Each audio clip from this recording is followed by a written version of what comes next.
맑고 그 밝은 피부가 아니라 이게 색깔이 칙칙해지고 그런 것도 보게 되는데, 이 피부가 원래 어떤 기능을 하는지를 이제 살펴보면서 어떻게 하면 피부가 늙는 걸 갖다가 좀 효과적으로 막아볼 수 있을지 생각을 해보려고 합니다. 우리 몸의 피부는 그 몸 전체를 둘러싸고 있죠. 그래서 이것은 하나의 그 방어벽입니다. 그래서 외부엔 여러 가지 나쁜 자극들, 이런 거는 뭐 찌르는 자극일 수도 있고 물리적인 자극일 수도 있고 여러 가지 화학물일 수도 있는데, 그런 거에 대해서 막는 방어벽 역할을 하고요. 또 내부에 있는 중요한 것들이 외부로 빠지지 않게 이렇게 수분과 전해질 같은 것들이 손실되지 않도록 막는 그런 방어 역할도 합니다. 또 체온을 조절하는 기능을 가지고 있죠.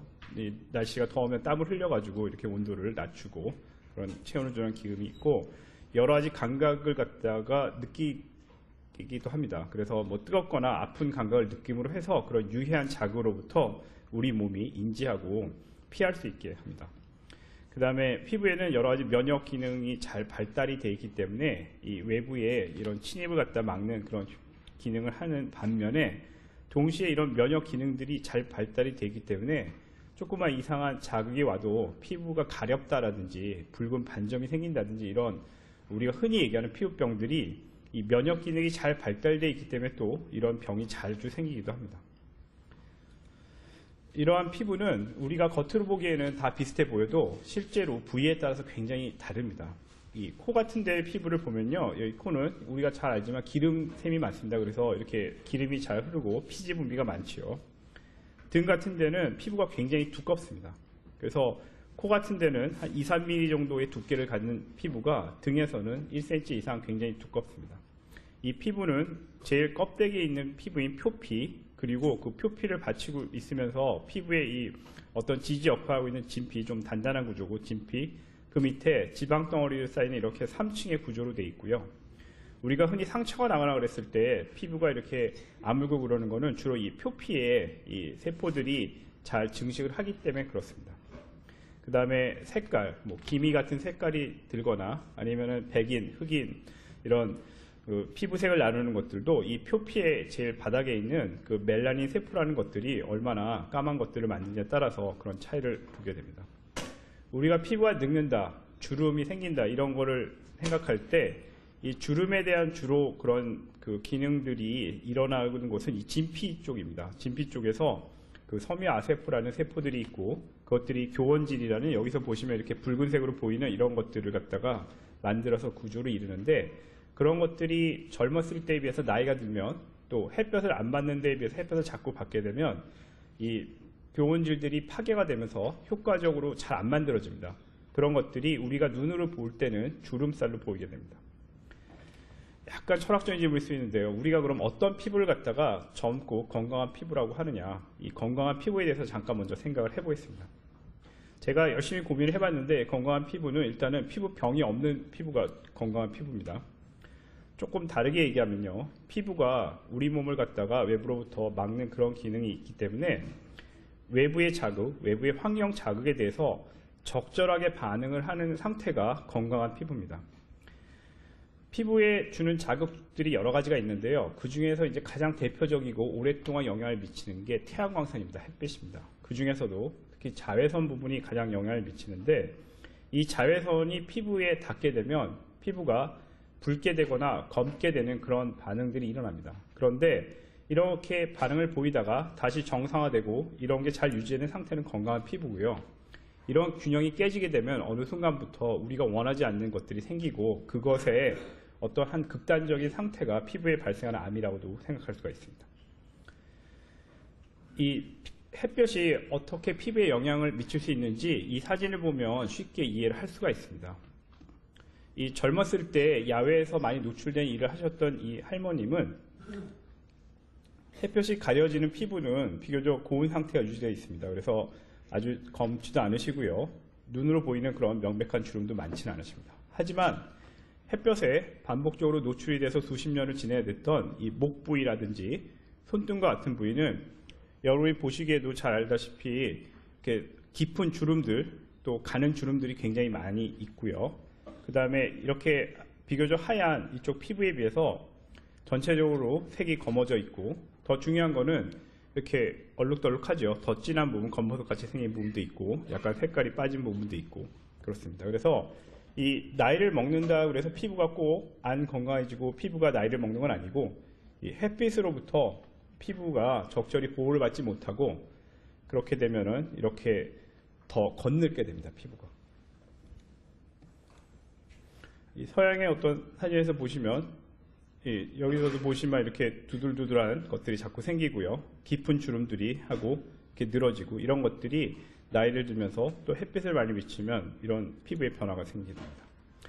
햇볕에 대해서 좀 생각을 해보겠습니다. 햇볕은 그 빛의 길이에 따라서요. 자외선, 가시광선, 적외선 이렇게 분류가 되는데 이 자외선 부분이 다른 햇볕에 비해서 피부에 여러 가지 변화를 많이 일으킵니다. 다른 가시광선이나 적외선들도 피부에 영향이 없지는 않으나 이 자외선이 특히 피부에 반응을 많이 일으킵니다. 그래서 어떤 반응들을 일으키냐 하면요.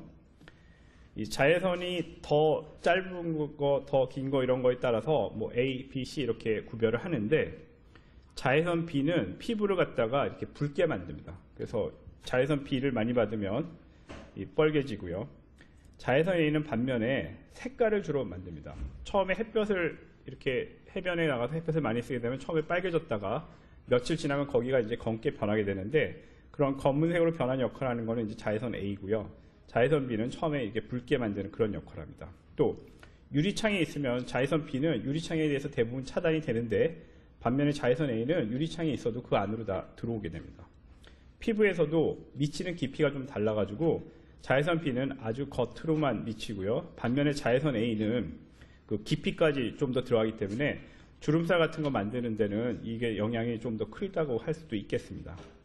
또 반면에 자외선 B는 비교적 껍데기 쪽에만 미치긴 하지만 이 피부에 있는 세포라든지 이런 거를 변화시키는 힘이 굉장히 강해서 백인 같은 경우에 이 피부암이 굉장히 자주 생기는데 그것들은 대부분 이 자외선 B의 영향 때문에 그렇습니다. 그래서 이렇게 비교적 검어지는 쪽이 자외선 A가 담당하는 역할, 그 다음에 화상을 입거나 피부암이 생기거나 이런 건 자외선 B의 역할, 그 다음에 유리창으로 가릴 수 없는 건 자외선 A고, 그래서 자외선을 막는 자외선 차단제를 쓰시려면 B랑 A랑 다 막아야 되고 요새 나오는 대부분의 시중에서 구할 수 있는 상품들은 이런 것들을 모두 다 차단할 수 있는 제품들이 나와 있습니다. 이 햇빛, 태양광성이 피부에 어떤 미치는 영향을 조금 분석적으로 말씀드리면요. 이 수시간에서 며칠 이내에 생기는 거는 되게 화상이라든지 색깔이라든지 이런 것들이 있고 오래도록 뭐 짧게는 몇 년, 길게는 몇십 년을 갖다가 계속 피부에 이 태양광선이 미치게 되면 이 어렸을 때 없던 기미라든지 주근깨는 뭐 10대 이 정도 생기기 시작하고요. 기미는 되게 30, 40대 되면 생기기 시작하죠. 그 다음에 5, 60대 되면 누구나 이 흑자라고 그러는 검버섯 쪽이 다 생기고요. 그 다음에 이 맑은 피부와 햇볕을 계속 많이 보게 되면 목이라든지 코라든지 이런데 그 모세혈관이 확장된 거를 또 쉽게 볼 수가 있습니다. 그 다음에 우리가 흔히 검버섯이라고 얘기하는 피부에 생기는 양성, 암이 아닌 양성 종양들이 이 햇볕을 많이 받는 부위에는 굉장히 자주 생기게 되고요. 이런 것들이 적절히 치료가 안 되거나 더 나빠지게 되면 피부암이 생깁니다. 그 다음에 또 다른 범위로 피부에 햇볕을 계속 받게 되면 아까 우리 그 할머님의 뭐 이 햇볕에 가려진 피부와 그렇지 않은 피부에서 봤다시피 이 주름살로 대표되는 그런 여러 가지 피부의 노화 증상들이 나타나게 됩니다. 햇볕 많이 받는 피부, 안 받는 피부가 이렇게 굉장히 다르죠. 같은 백인이더라도. 이런 것들 이제 주근깨고요. 이렇게 비교적 젊은 분이 이 자잘한 이런 색소염이 눈 주변으로 생긴 주근깨고, 기미는 이거에 비해서 저희들이 볼 때 약간 더 깊이 있게 좀 덜 두드러져 보이면서도 조금 넓게라든지 눈 주변으로 이렇게 주로 출산한 경험이 있는 여자분들이 많이 있습니다. 그 다음에 이런 것들이 이제 햇볕 많이 받는 부위에 생기는 모세혈관 확장증이죠. 나이에 따라서 저희들이 피부를 갖다가 열심히 분석을 해봤습니다. 어떤 선생님들이. 그랬더니 이 20대에 비해서 3, 4, 5, 6, 7 이렇게 쭉 가는데 이러면은 주름도 많아지고요. 눈가도 없던 주름들이 생기죠. 그 다음에 이런 비교적 여자분들에는 평평하면서 이렇게 색깔이 있는 이런 겉모습이 많이 생기고요. 그래서 여자의 이 피부의 노화는 이 주름이 1번이고 그 다음에 이런 얇고 평평한 검버섯이고요. 반면에 남자분들은 주름에 비해서 더 먼저 두드러기 시작하는 게 이렇게 두껍고 튀어 올라오는 형태의 그런 검버섯들이 좀 이따 사진을 많이 보여드릴 텐데 그 남성분들 피부 노화의 가장 대표적인 겁니다. 이런 거죠, 검버섯. 지루각화증이라고 그러고 저희들이 쓰는 말로는 우리가 흔히 검버섯이라고 부릅니다. 피부암도 이 햇볕이 많이 받는 부위에 생기기 시작하는데 어느 날 갑자기 피부암이 딱 생기지는 않고요. 대개는 이 광선곽화증이라고 해서 햇볕을 많이 받는 눈 주위라든지 손등이라든지 이런데 피부가 이렇게 빨개지면서 이렇게 허옇게 일어나는 이런 반응들이 생깁니다. 별로 이렇게 햇볕 같은 거 신경 안 쓰고 사셨던 우리 어머님들은 70 정도 되시면 이런 것들이 생기기 시작하세요. 이런 것들이 치료가 적당히 조절이 안 된 상태로 한 10년, 15년쯤 되면은 이 상피 내암으로 이게 변화를 합니다. 암의 변화가 일어나지만 굉장히 피부의 껍데기에만 딱 국한이 되어 있기 때문에 사실 이 상태는 별로 위험한 상태도 아니고요. 그냥 이 병든 피부를 갖다가 이렇게 걷어낼 수만 있으면 바로 새 피부가 나오고 금방 회복이 됩니다. 근데 이런 것 중에 일부가 이게 다 100이면 100 이게 되고 이게 100이면 100 이거 되는 건 아닙니다. 그 중에서 잘 조절되지 않고 더 나빠진 일부가 그러는데 적절한 치료를 못하게 되면 이제 진정한 형태의 암으로 바뀝니다. 우리가 평평세포암이라고 하고요. 피부암이 얼마나 많이 생기느냐는 과거에 비해서는 확실히 많아지고 있고요. 저희들이 생각하는 가장 근본적인 이유는 오래 사시기 때문입니다. 이제는 많은 질병들이 잘 조절이 되고 치료가 잘 되기 때문에 평균 수명이 많이 길어지다 보니까 이 피부암 같은 것들도 젊은 날에는 비교적 안 생기거든요. 나이가 드시면 생기는데 그래서 저희 병원에서 1년에 새로 진단받고 치료받는 암 환자가 3만 명 정도 된다고 보면은 그 중에서 100명 중에 한 분 정도가 이 피부암으로 진단받고 치료를 받으세요. 1% 정도 되고요. 실제로 통계청이라든지 우리나라 보건당국에 보고되는 비율은 이거보다는 조금 더 높습니다. 전체 암에서 새로 진단되는 것 중 2% 정도로 조금 더 높은데 나이가 아주 많은 분들의 굉장히 작은 피부암들은 되게 치료를 안 하거나 그런 식으로 이렇게 어떻게 보면 이렇게 관심이 안 기울어지는 경우가 있기 때문에 실제로 발생은 그보다는 좀 많이 하고요. 저희 병원까지 와서 치료받는 분들은 그 중에 좀 일부분이시고 그렇습니다. 1년에 한 5천 명 정도 생긴다고 생각하시면 되고요. 새로 생기는 암의 한 2% 정도 한국에서는 차지하고 있습니다.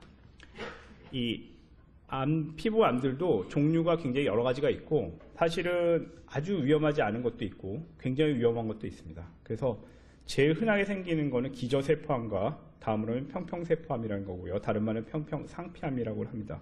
이 둘이 아까 우리가 말씀드린 논의하고 있는 햇볕을 많이 받는 부위에 노출부에 나이가 많으면서 생기는 암들입니다. 굉장히 사망률이 높고 위험한 게 흑색종이라는 암이 있습니다. 악성 흑색종이라는 암이 있고요. 우리나라 전체로 따지면 1년에 한 400에서 500명 조금 안 되는 정도 발생을 하는데 이 암은 굉장히 위험한 암입니다. 위험한 암이고 또 햇볕하고 관계는 별로 없습니다. 우리나라에서는 대부분이 별로 없습니다. 그런데 이 빈도가 그렇게 생각보다 많지가 않고요. 또 앞서 이야기하려고 하는 이 두 가지 암에 비해서는 성격이 굉장히 다르기 때문에 오늘은 이 흑색종에 대한 얘기는 별로 많이 안 하려고 합니다. 그래서 오늘 제가 말씀드린 피부암은 기저세포암과 평평상피암, 평평세포암에 대한 이야기입니다. 다 이 조그만 검은 점으로 처음에는 시작이 됩니다. 어떤 거는 점이고 어떤 거는 검버섯이고 어떤 건 피부암입니다. 이 비슷하게 보이지만 이게 혹시 나쁜 것이 아닐까, 이거는 괜찮은 걸까, 내버려도 괜찮은 걸까, 내 몸에 이런 게 10개, 100개 자꾸 늘어나고 있는데 괜찮은지 이걸 갖다가 저희들한테 문의를 하실 때 저희들이 이게 아닐까 고민하는 건 이런 겁니다. 요거 색소성 세포모반이라는 어려운 이름은 점입니다. 점. 지루각화증은 우리가 흔히 이야기하는 검버섯이고요. 기저세포암이 피부에 생기는 우리나라 사람의 암 중에 가장 흔한 겁니다. 그리고 아주 일부가 이 흑색종입니다. 이런 건 그냥 우리가 흔히 보는 점이죠. 요거는 검은색이 조금 적은데 똑같습니다. 구조적으로 똑같아서 이것도 점입니다. 저희들이 쓰는 말로는 모반이라는 어려운 이름을 씁니다. 좀 달라 보이고 튀어나오고 의외로 머리나 목 뒤에 이런 게 많아서 어느 날 갑자기 발견하고 놀래서 오시는 분이 있는데 이것도 그냥 점입니다. 머리가 성그러지면서 이런 것이 드러나니까 겁이 나셨어요. 뭐 굉장히 보면은 넓고 색깔도 까맣고 그래서 불안해 하셨는데, 이거는 우리가 얘기하는 것 중에는 검버섯이라고 하는 지루각화증입니다. 정상이에요. 이런 것들은 넓어진다 하더라도 피부의 일부가 파괴되거나 그런 거는 없습니다. 다만 그냥 내버려두면 점점 커지기 때문에 좀 간단한 시술로 해가지고 그냥 없애버리시면 되고요. 이런 것들의 이 오해를 가리키면서 우리들이 거의 모든 사람들이 다 가지고 있는 게 지루각화증입니다. 사마귀 모양이라고 해서 잘 보면 우둘두둘한 표면을 가지고 잘라서 보면 피부의 위로만 자랍니다. 밑으로 들어가지 않아요. 암이나 이런 나쁜 애들은 피부에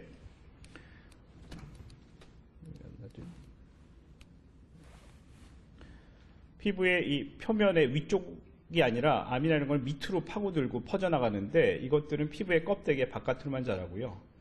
한번 생기기 시작하면 나이 드시면서는 굉장히 많이 있어요. 특히 남자분들 등이나 이렇게 50대, 60대, 70대 가시면은 이런 것들이 굉장히 많은데, 이거는 사실 건강에 미치는 영향은 전혀 없습니다. 왜 생기는지는 안타깝게도 아주 정확히는 모르고요. 이 햇볕 받는 부위에 잘 생기긴 하는데, 이 몸통에도 굉장히 많은 거 봐서는 겨드랑이 이런 데도 잘 생기거든요. 꼭 햇볕 때문만은 아닙니다. 하지만 아무리 많고 아무리 커진다 하더라도 얘네들이 나쁜 걸로 바뀌진 않습니다. 이런 게 있었는데 암이 됐다.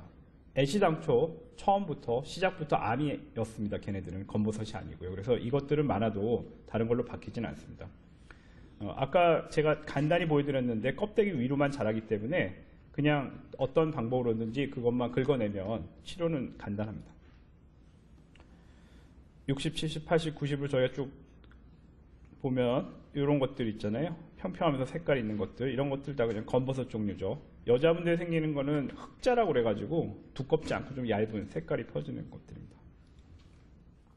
다 이제 우리 검버섯에 대해서 지루각화증에 대해서 봤고, 다음은 기저세포암에 대해서 잠깐 말씀드릴게요.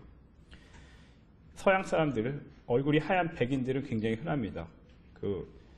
4명에 1명 정도 가지고 있기 때문에 한 가족 4식구가 있으면 그 중에 1명 피부암 환자가 있어요. 미국의 하얀 사람들은. 근데 우리나라는 그렇지는 않습니다. 그렇지는 않은데 나이들을 많이 드시기 때문에 건강하게 자꾸 고령이가 늘다 보니까 한국 사람에서도 심심찮게 있습니다. 이거는 피부 또는 털에서 유래된 그런 세포들이 나쁜 걸로 바뀌는 거고요.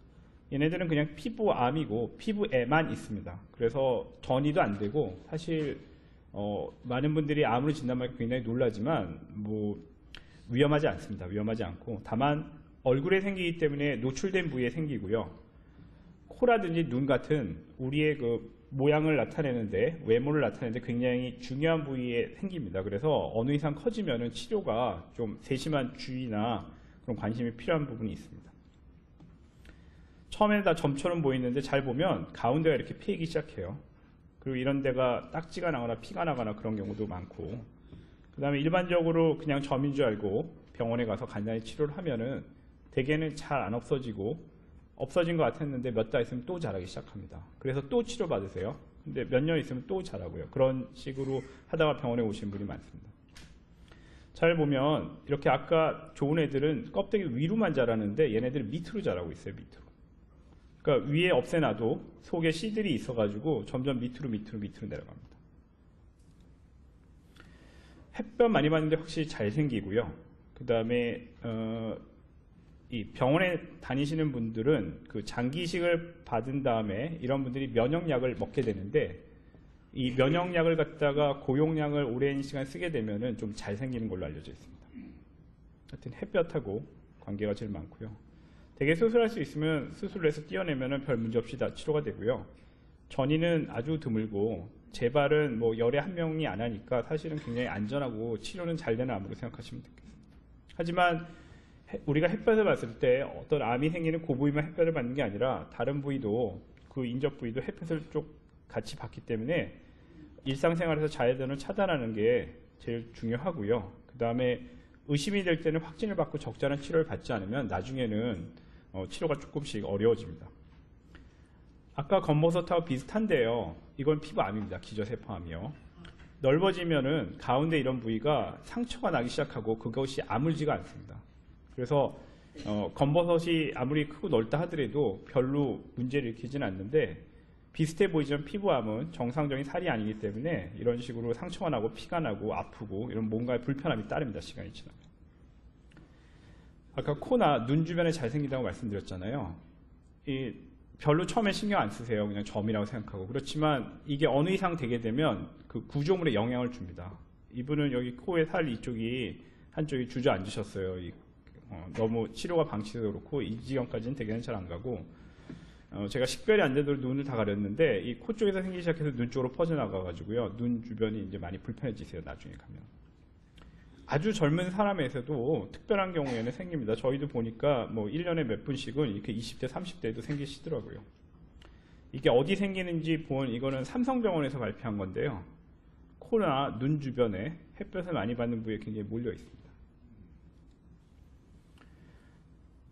미국에서는 이게 심하게 온 분들이 있기 때문에 이렇게 막 얼굴이 다 망가지는 분들이 있으세요. 그래서 먹는 치료약도 나와는 있습니다. 아직 우리나라에 들어와 있지는 않은데 우리나라 워낙에 드물고 이렇게 심하게 되는 분들이 없기 때문에 그렇지만 먹는 약도 나와 있고 수술하면 되기 때문에 이 기저세포암은 사실 치료는 별로 어렵지가 않습니다. 이번에는 그 평평세포암 쪽을 볼게요. 이쪽은 광선각화증, 상피내암, 평평세포암이라는 암의 초기, 그 다음에 조금 발달된 형태, 완전히 이제 성장한 형태, 그런 것들이 이제 명확히 규명이 되어 있는데요. 모두 다 자외선하고 관계가 깊고요. 처음에 이제 광선각화증이라고 나오는데 이거는 중년 이후에 많이 생기고 우리 어머님도 아까 말씀드렸는데 70이 넘으시면 거의 대부분 분이 조금씩은 다 있으세요. 햇볕을 많이 받는 부위 얼굴이라든지 입술에는 특히 아랫입술이 더 많이 받습니다. 햇볕 아랫입술에 있고 운전을 많이 하시는 분은 그 왼쪽이 오른쪽보다 조금 더 많습니다. 햇볕을 그쪽으로 받으시기 때문에. 그 다음에 손등 이런 데 생기고요.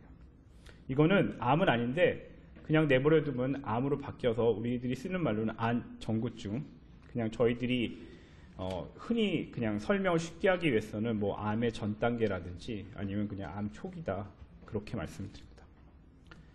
얘네들은 암이 아니기 때문에 사실 위험하지 않고요. 그냥 내버려둬도 별 문제를 안 일으키는 경우가 더 많습니다. 그런데 하나만 있는 경우는 드물고 얼굴에 햇볕 받는 부위에 하나가 생기면 몇 년이 지나면서 그 주변이나 계속 여러 개가 생깁니다. 그래서 얘네들은 치료를 갖다 할 때 그거 하나뿐만 아니라 주변에 그렇게 비슷하게 변화를 보고 있는 애들을 갖다가 다 찾아서 같이 치료를 해줘야지 안 그러면은 올해 치료 너무 깨끗하게 잘 됐는데 2, 3년 있다 또 다른 거 치료하러 오셔야 돼요. 그래서 그런 여러 가지가 한꺼번에 생기는 경우가 있고 그 다음에 전암병변이기 때문에 그 중에 일부는 그냥 내버려 두면 한 15년, 20년 후에 암으로 발전을 합니다.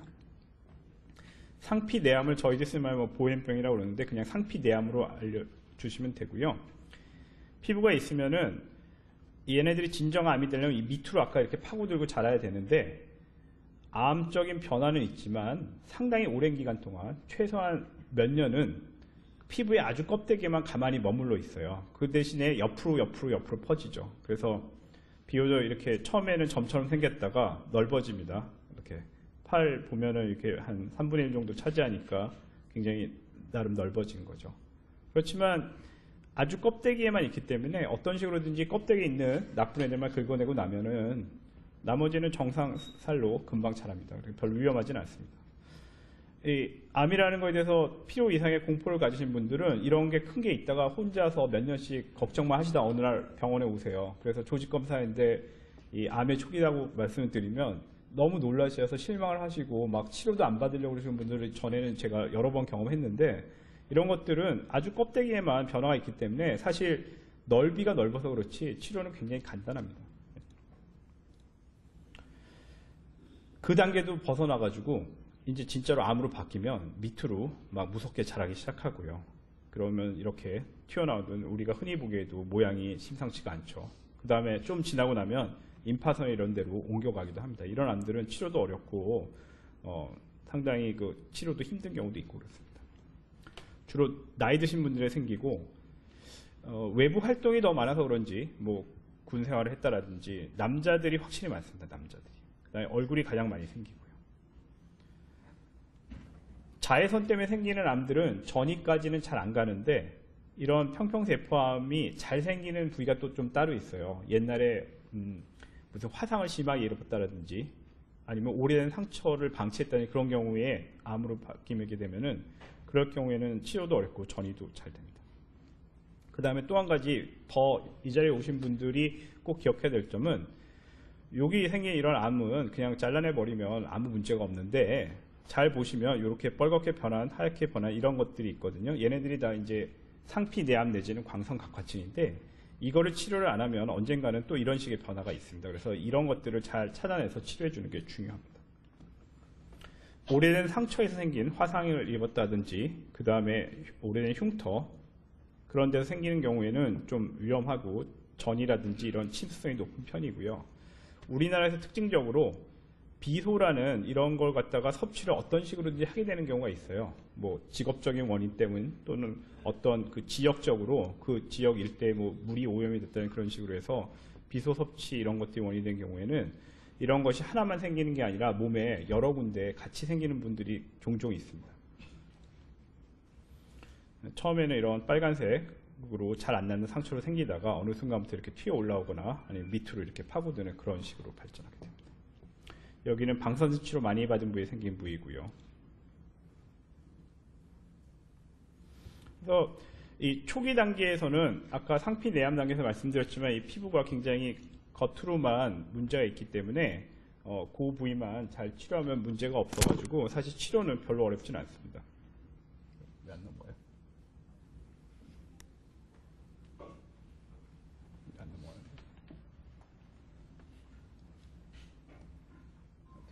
다시 시작해요. 그 다음에 제가 자외선에 의해서 주로 생기는 그 기저세포암하고 그 평평상피암, 평평세포암에 대해 말씀드렸고요. 아주 짧게 흑색종에 대해서 말씀드리고 그 다음에 피부암의 치료에 대해서 좀 정리해 드리겠습니다.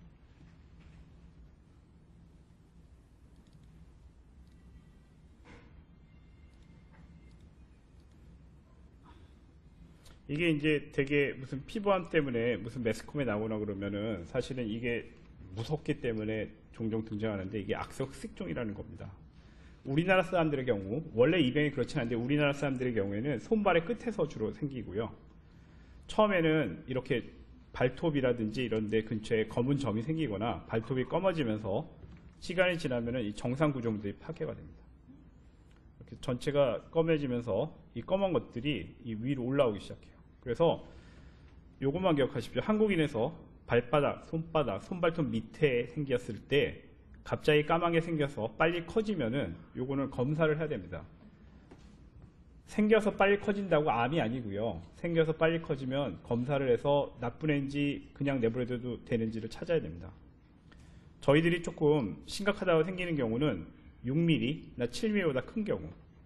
그 다음에 이게 원래 점들은 비교적 균일하게 자라는데 어느 부분만으로 특별히 이렇게 한 방향으로 막 이렇게 올라오는 경우가 있어요. 그랬을 때. 그 다음에 어떤 데는 검고 어떤 데는 하얗고 이런 것들이 얼룩덜룩이 심한 경우, 그런 경우들이 조금 더 나쁜 거를 의심하고요. 다 똑같이 생겼는데 요 중에 두 개는 그냥 점이고 하나는 암이에요. 그래서 사실 눈으로 구별할 수 있는 방법은 별로 없습니다. 그래서 손발톱, 손발바닥에 나이 들어서 점이 생겨서 커질 때는 한번 병원에 와서 확인해 볼 필요는 있습니다. 갑자기 커지거나 여러 가지 색이 있거나 어느 순간 막 튀어 올라오기 시작하거나 그 다음에 주변이 붓거나 상처가 나서 계속 피가 나거나 이런 경우에 우리가 흑색종을 갖다 의심을 합니다. 손발톱에 생긴 경우에 그 나이가 들어서 생기는 경우는 좀 나쁜 것이 아닐까 검사를 하거나 의심을 해봐야 되는 경우가 있고요. 이런 것들이 우리나라에 생기는 그 손발에 생기는 흑색종인데 처음에는 점처럼 시작하고요.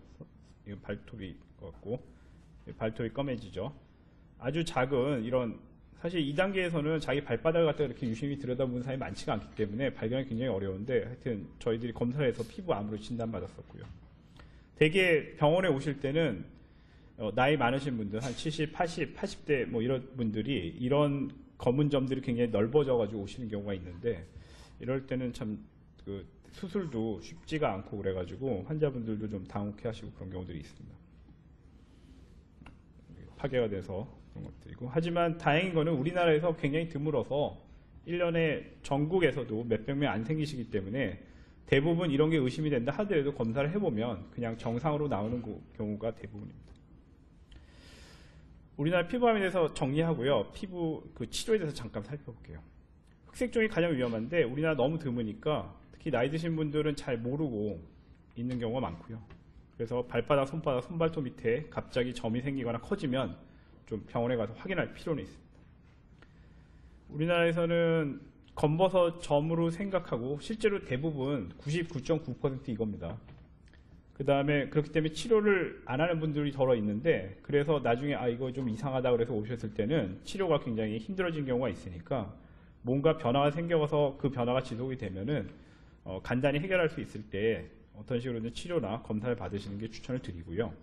그 다음에 어른들이 돼서 생기는 점이 자꾸 치료해도 재발이 안 하고 치료가 잘 안 된다. 그러면 점이 아니기 때문일 수도 있습니다. 그래서 어떤 식으로든지 검사해서 이게 진짜 점인가 아닌가 확인할 필요는 있습니다. 이 조그만 점을 시작했는데 나중에 이렇게 깊이 암은 파고들거든요. 그래서 이렇게 수술하다 보면은 굉장히 코라든지 입 주변이라든지 이렇게 깊이까지 침범한 경우를 종종 보게 됩니다. 피부암의 치료는 목표는 일단 암이니까 완전히 제거가 돼야 되고, 또 주로 얼굴 같은 게 생기기 때문에 치료하고 나서도 모양이나 이런 것이 잘 유지가 돼야 됩니다. 저희들이 좀 더 정확하게 암을 갖다가 구별해서 치료하는 방법으로는 모수 미세 도식 수술이라고 그러는데, 이게 띄어가지고 현미경으로 확인해서 암이 있는 점인지 보고 또 검사해서 수술 또 하고 이렇게 해서 시간은 많이 걸리는데 이게 가장 정확하게 그 수술할 수 있는 방법입니다. 비교적 얇거나 아니면 얼굴에 여러 군데 있는 데는 냉동 수술요법이라고 해서 굉장히 차가운 액체 질소로 피부에 뿌립니다. 받아보신 분들은 이 차가운 느낌이 별로 그렇게 편안하지는 절대 않은데, 그렇지만 그 얕은 병변들 갖다 여러 개를 쉽게 없애는 데는 효과적입니다. 이런 식의 치료가 어려운 분들도 있고요. 아니면 너무 작거나 아니면 너무 눈에 띄는 부위 때문에 수술했을 때 티가 많이 날 때는 저희들이 일부긴 하지만 이 크림 같은 걸 바르는 경우도 있습니다. 그래서 면역 증강제인데 바르면 그쪽의 면역력이 부분적으로 굉장히 높아져서 얕은 암들 같은 건 저절로 떨어져 나가기도 하거든요. 그런 치료를 할 수도 있고요. 전에는 이 알다라라는 이 앞서 말씀드린 그것만 있었는데, 요새 새로 나온 건 이제 피카토라는 또 약이 있는데, 요거는 그 암의 전구 단계일 때 얼굴에 발라가지고 굉장히 효과적으로 치료할 수 있는 걸로 나와서 최근에 우리나라에서도 구입해서 사용이 가능합니다.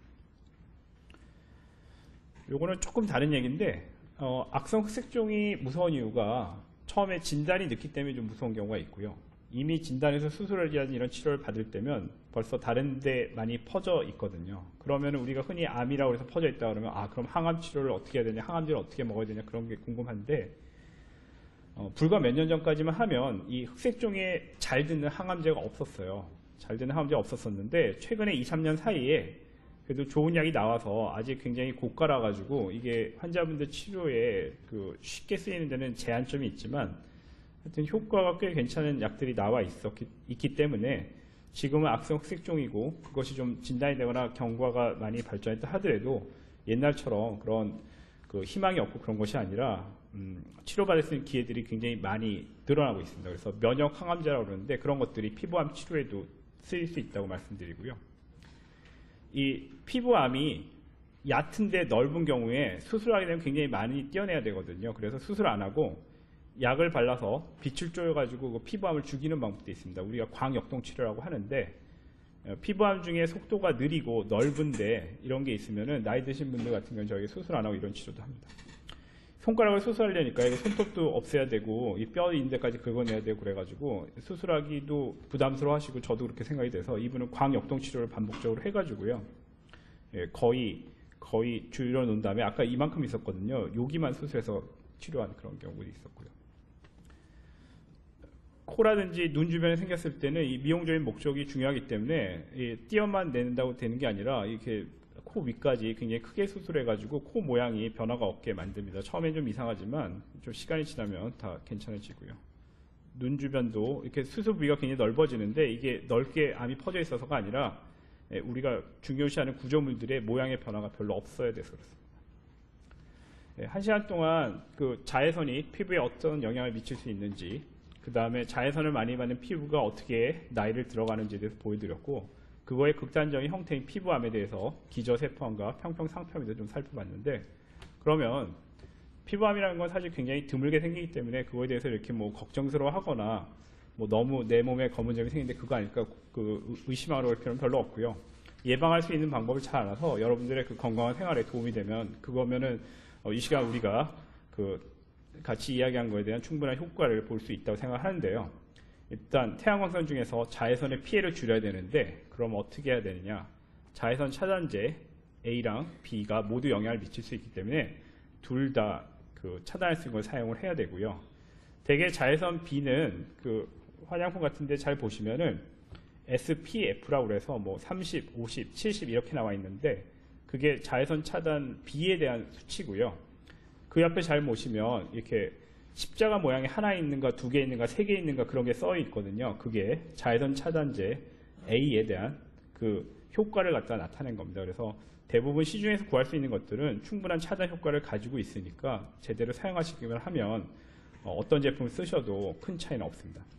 모자 같은 거를 외출할 때 좀 쓰셔도 되고, 그 다음에 이 손등이라든지 팔의 아래쪽도 이 자외선에 의해서 변화가 많은 부위거든요. 그래서 여름 같은 때는 긴 소매 옷을 입는 것도 개인적으로는 추천을 드리는 방법입니다.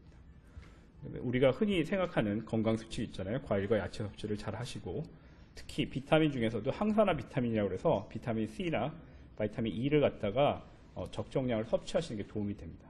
그 다음에 뭐든지 방치하면 처음에 간단히 해결할 수 있는 게 나중에 큰 문제로 바뀌는 경우가 간혹 있기 때문에 흉터라든지 상처가 생기면서 그것들이 어떤 식으로 자기를 갖다가 불편하게 할 때는 꼭 전문가랑 상담해서 이 상태가 괜찮은 건지 아니면 치료를 받아서 해결해야 될 문제인지를 확인할 필요는 있습니다. 이 시간 경청해 주셔서 대단히 감사하고요. 저희에서 장성 교수님이 피부 노화에 대해서 좀 더 좋은 그런 말씀을 드리시겠습니다. 예, 고맙습니다. 방금 들으신 피부암 관련해서는 질문을